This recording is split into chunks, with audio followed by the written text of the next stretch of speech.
ನಮಸ್ಕಾರ ಸ್ನೇಹಿತರೆ, ನಿಮ್ಮ ಹೈಸ್ಕೂಲ್ಗೆ ಸ್ವಾಗತ. ಕೆಲವೊಂದು ಸರಿ ಏನಾಗುತ್ತೆ, ಸಮಾಜದಲ್ಲಿ ರೊಟೀನ್ ಆಗಿ ತಪ್ಪುಗಳು ನಡೀತಾ ಇದ್ದಾಗ ಜನ ಅದಕ್ಕೆ ಹೊಂದ್ಕೊಂಡು ಹೋಗ್ಬಿಡ್ತಾರೆ.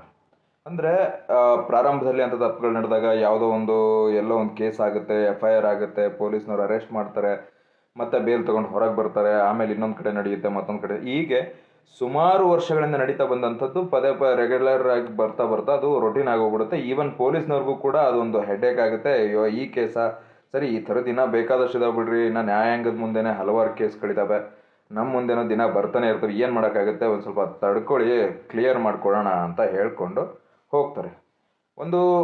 ನಮ್ಮ ಇವತ್ತಿನ ಕಾರ್ಯಾಂಗ ವ್ಯವಸ್ಥೆ ಏನಿದೆಯಲ್ಲ, ಅದೆಲ್ಲ ಕ್ರೈಮ್ಗಳನ್ನು, ಅದೆಲ್ಲ ಸಮಾಜದಲ್ಲಿರುವ ತಪ್ಪುಗಳನ್ನು ತಡೆಯೋಕ್ಕೆ ಅಂತ ಚಾಲ್ತಿಗೆ ಬಂದು ಇವತ್ತು ಅವರೇ ಆ ತಪ್ಪುಗಳ ಒಂದು ಭಾಗ ಆಗಿ ಹೋಗ್ಬಿಟ್ಟಿದ್ದಾರೆ. ಅಂದರೆ ನಾವೀಗ ಕರಪ್ಷನ್ ಅಂತ ಏನು ಹೇಳ್ತೀವಲ್ಲ, ಈ ಕರಪ್ಷನ್ ಕೂಡ ಈ ತಪ್ಪುಗಳನ್ನು ತಡೆ ಹಿಡಿಯೋದಕ್ಕೆ ಅಂತ ಇರುವಂತಹ ಅಧಿಕಾರಿಗಳಿಂದಲೇ ಆಗ್ತಾ ಇರುವಂಥದ್ದು. ಯಾಕೆ ಅಂದರೆ ರೆಗ್ಯುಲರ್ ಆಗಿ ಈ ಥರದ್ದನ್ನು ನೋಡ್ತಾ ಇದ್ದಾಗ ಜನ ಅದಕ್ಕೆ ಅಡಿಕ್ಟ್ ಆಗಿ ಹೋಗ್ಬಿಡ್ತಾರೆ.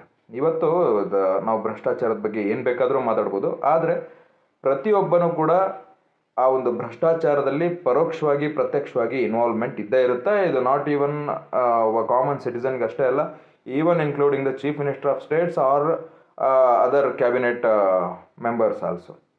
ಬಿಹಾರದಲ್ಲಿ ಒಂದು ಘಟನೆ ಬೆಳಕಿಗೆ ಬಂದಿದೆ. ಅದೇನು ಅಂದರೆ, ಸಾಮಾನ್ಯ ಯಾವುದೋ ಒಂದು ಹಳ್ಳಿಯ ಗಲ್ಲಿಯಲ್ಲಿರುವಂತಹ 3 ಜನ ಹುಡುಗರು ಕೋಟ್ಯಾಂತರ ರೂಪಾಯಿ ಟ್ರಾನ್ಸಾಕ್ಷನ್ಗಳನ್ನು ತಮ್ಮ ಅಕೌಂಟಲ್ಲಿ ಮಾಡ್ತಾ ಇದ್ದಾರೆ ಅಂತ. ಅದನ್ನು ಹುಡುಕೊಂಡು ಹೋದಂತಹ ಪೊಲೀಸ್ನವ್ರಿಗೆ ಗಾಬರಿ ಆಯಿತು. ಬಿಕಾಸ್ ಅವರು ರ್ಯಾಪಿಡೋ ಓಡಿಸ್ತಾ ಇದ್ದಾರೆ, ಇನ್ನೊಬ್ರು ಆಟೋ ಡ್ರೈವರು, ಮತ್ತು ರೆಗ್ಯುಲರ್ ಆಗಿ 200-300 ರೂಪಾಯಿ ಕೂಲಿ ಹೋಗುವಂಥ ಹುಡುಗರು ಅವರು. ಅಂಥವ್ರ ಅಕೌಂಟಲ್ಲಿ ಕೋಟಿಗಟ್ಟಲೆ ಟ್ರಾನ್ಸಾಕ್ಷನ್ಗಳು ನಡೀತಾ ಇದ್ದಾವೆ. ಸೊ ಇದನ್ನು ನಂಬೋದಕ್ಕೆ ಪ್ರಾರಂಭದಲ್ಲಿ ಪೊಲೀಸ್ನವ್ರಿಗೂ ಕೂಡ ಸಾಧ್ಯ ಆಗಿಲ್ಲ. ಆಮೇಲೆ ಅದನ್ನು ಈ ಥರದ್ದು ಒಂದು ಘಟನೆ ಇದೆ ಅಂತ ಹಳ್ಳಿಗೆ ಹೋಗಿ ಹೇಳಿದಾಗ ಹಳ್ಳಿಯವರು ಕೂಡ ಇದನ್ನು ಒಪ್ಪಿಲ್ಲ. ಇಲ್ಲ ಈ ಥರ ಆಗೋದಕ್ಕೆ ಸಾಧ್ಯ ಇಲ್ಲ, ಕೋಟ್ಯಾಂತರ ರೂಪಾಯಿ ಟ್ರಾನ್ಸಾಕ್ಷನ್ ಇವ್ರ ಅಕೌಂಟಲ್ಲಿ ಹೇಗೆ ಆಗೋದಕ್ಕೆ ಸಾಧ್ಯ ಅಂತ.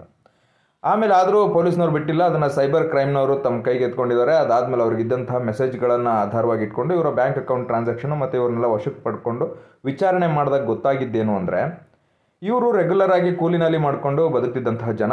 ಒಂದು ಕಾಲ್ ಬರುತ್ತೆ, ಯಾರೋ ಸೈಬರ್ ಕ್ರೈಮ್ ಮಾಡುವಂತಹ ಕಲ್ಪ್ರಿಟ್ಗಳಿಂದ, ಅವರಿಂದ ಕಾಲ್ ಬರುತ್ತೆ, ಇವ್ರ ಅಕೌಂಟಲ್ಲಿ ಏನೂ ಇರಲ್ಲ ಅಂತ ಗೊತ್ತಾಗುತ್ತೆ. ಇವ್ರ ಅಕೌಂಟಲ್ಲಿ ಟ್ರಾನ್ಸಾಕ್ಷನ್ಗಳಿಲ್ಲ, 0 ಟ್ರಾನ್ಸಾಕ್ಷನ್ಗಳು, ಸುಮ್ಮನೆ ಬ್ಯಾಂಕ್ ಅಕೌಂಟ್ ಮಾಡಿಸಿ ಇಟ್ಟಿದ್ದಾರೆ. ಸೊ ಒಬ್ಬ ಕರೆ ಮಾಡಿ ಹೇಳ್ತಾರಂತೆ, ನಿನ್ನ ಅಕೌಂಟನ್ನು ನಾನು ಅವ್ರ ಬಾಡಿಗೆಗೆ ತೊಗೊಳ್ತೀನಿ, ಒಂದು ಟ್ರಾನ್ಸಾಕ್ಷನ್ಗೆ 3,000ರಿಂದ 5,000 ರೂಪಾಯಿ ನಾನು ಕೊಡ್ತೀನಿ, ನಿನ್ನ ಅಕೌಂಟನ್ನು ನಾನು ಉಪಯೋಗಿಸ್ಕೊಳ್ತೀನಿ, ನಿನಗೆ ತಿಂಗಳಿಗೆ ಇಷ್ಟು ಅಂತ ನಾನು ಕೊಡ್ತೀನಿ ಅನ್ನೋ ಲೆಕ್ಕದಲ್ಲಿ ಅವ್ನು ಮಾತಾಡ್ತಾನಂತೆ. ಸೊ ಅದಕ್ಕೆ ರೆಫರ್ ಮಾಡು, ಬೇರೆ ಯಾರು ಇದ್ದರೆ ನಿನ್ನ ಅಕೌಂಟ್ ಜೊತೆ ಅವ್ರದ್ದು ಕೂಡ ಅಕೌಂಟನ್ನು ಆ್ಯಡ್ ಮಾಡು, ತಿಂಗಳ ನಾನು ಇಷ್ಟು ಅಂತ ಒಂದು ಟ್ರಾನ್ಸಾಕ್ಷನ್ಗೆ ಇಷ್ಟು ದುಡ್ಡು ಅಂತ ಕೊಡ್ತಾ ಹೋಗ್ತೀನಿ ಅಂತ. ಸೊ ಅದಕ್ಕೆ ಅವನು ತನ್ನ ಜೊತೆ ಇದ್ದಂಥ ಇಬ್ಬರು ಫ್ರೆಂಡ್ಸನ್ನು ಅದಕ್ಕೆ ಸೇರಿಸ್ತಾನೆ. ಸೊ ಇವ್ರ ಅಕೌಂಟಲ್ಲಿ ರೆಗ್ಯುಲರ್ ಆಗಿ ದುಡ್ಡು ಬರ್ತಾ ಇರುತ್ತೆ, 1 ಲಕ್ಷ, 2 ಲಕ್ಷ, 20 ಲಕ್ಷ, 30 ಲಕ್ಷ, ಹೀಗೆ ಟ್ರಾನ್ಸಾಕ್ಷನ್ ಆಗ್ತಾ ಇರುವಂಥ ದುಡ್ಡಿಗೆ ಇಂತಿಷ್ಟು ಬಾಡಿಗೆ ಅಂತ ಅವ್ರು ಕೊಡ್ತಾ ಇರ್ತಾರಂತಂದರೆ, ಈ ಒಬ್ಬ ಅಕೌಂಟ್ ಹೋಲ್ಡರ್ಗಳೇನಿದ್ರಲ್ಲ, ಈ ಹುಡುಗರುಗಳು, ಇವ್ರಿಗೆ ಸಿಗ್ತಾ ಇದ್ದಿದ್ದು 3,000, 5,000, 4,000 ಈ ಥರದ್ದೊಂದು ಟ್ರಾನ್ಸಾಕ್ಷನ್ಗೆ ಒಂದು ಮಿನಿಮಮ್ ರೆಂಟ್ ಸಿಗ್ತಾ ಇತ್ತು. ಆ ಅಕೌಂಟಿಗೆ ಬರ್ತಾ ಇದ್ದದ್ದು ಕೋಟ್ಯಾಂತರ ರೂಪಾಯಿ. ಯಾರ್ಯಾರ್ದು ಸೈಬರ್ ಕ್ರೈಮನ್ನು ಏನು ಮಾಡ್ತಾರಲ್ಲ, ಅವ್ರ ಅಕೌಂಟಿಂದ ಡೈರೆಕ್ಟ್ ಇವ್ರ ಅಕೌಂಟಿಗೆ ಲಿಂಕ್ ಮಾಡಿ ಅದನ್ನು ಇವ್ರ ಅಕೌಂಟಿಗೆ ಬರೋ ಥರ ನೋಡ್ಕೊಳ್ತಿದ್ರು. ವಾಪಸ್ ಇವ್ರ ಅಕೌಂಟಿಂದ ಅದು ಬೇರೆ ಕಡೆ ಅದು ಡಿಸ್ಟ್ರಿಬ್ಯೂಟ್ ಆಗ್ತಾ ಇತ್ತು. ಸೊ ಹೀಗೆ ಈ ಒಂದು ಚಾನಲನ್ನು ಹ್ಯಾಂಡಲ್ ಮಾಡೋದಕ್ಕೆ ಇವ್ರ ಅಕೌಂಟ್ಗಳನ್ನು ಬ್ರಿಡ್ಜ್ ಥರ ಉಪಯೋಗಿಸ್ಕೊಳ್ತಾ ಇದ್ರು. ಇವ್ರಿಗಿಂತಿಷ್ಟು ಬಾಡಿಗೆ ಅಂತ ಕೊಡ್ತಾಯಿದ್ರು. ಸೊ ಹಾಗಾಗಿ ಇವ್ರ ಅಕೌಂಟಲ್ಲಿ ಕೋಟ್ಯಾಂತರ ರೂಪಾಯಿ ಟ್ರಾನ್ಸಾಕ್ಷನ್ ಆಗಿದೆ. ಹಾಗಾಗಿ ಸೈಬರ್ ಇನ್ಸ್ಪೆಕ್ಟರ್ಗಳಿಗೆ ಯಾವಾಗಲೂ ಈ ಕೆಲವೊಂದು ಅಕೌಂಟ್ಗಳಿಗೆ ರೆಗ್ಯುಲರಾಗಿ ದುಡ್ಡು ಹೋಗ್ತಾ ಇದೆಯಲ್ಲ, ಹೇಗೆ ಇದು ಅಂತ ನೋಡಿದಾಗ ಇವರು 3 ಜನ ತಗಲಾಕೊಂಡಿದ್ದಾರೆ. ಆಮೇಲೆ ಇವ್ರನ್ನ ವಿಚಾರಣೆ ಮಾಡಿದಾಗ ಈ ಥರದೊಂದು ಪ್ರಕರಣ ಬೆಳಕಿಗೆ ಬಂದಿದೆ. ಅಂದರೆ ಬಿಸ್ನೆಸ್ ಅಂತಂದರೆ ಇವಾಗ ಹೆಂಗೆಲ್ಲ ಮಾಡ್ಬೋದು ಅನ್ನೋದಕ್ಕೆ ಒಂದು ಉದಾಹರಣೆ. 3,000, 5,000 ಇಸ್ಕೊಂಡು ಕೋಟ್ಯಾಂತರ ರೂಪಾಯಿ ಟ್ರಾನ್ಸಾಕ್ಷನ್ ಮಾಡಿದಂತಹ ಈ ಹುಡುಗರು ಏನು ನಡೀತಿದೆ ಅನ್ನೋದು ಅವ್ರಿಗೆ ಗೊತ್ತಿತ್ತೋ ಅಥವಾ ಗೊತ್ತಿಲ್ವೋ, ಅಥವಾ 3,000, 5,000 ಆಸೆಗೆ ಈ ಥರ ಮಾಡಿದ್ರೋ ಏನೋ ಗೊತ್ತಿಲ್ಲ. ಒಟ್ಟಿನಲ್ಲಿ ಒಂದು ತಪ್ಪು ಅನ್ನೋದು ಸಮಾಜದಲ್ಲಿ ಯಾವ ರೀತಿ ಬೇಕಾದ್ರೂ ತಿರುವು ತಗೋಬಹುದು ಮತ್ತು ಯಾರು ಬೇಕಾದರೂ ಅದಕ್ಕೆ ಬಲಿಯಾಗಬಹುದು.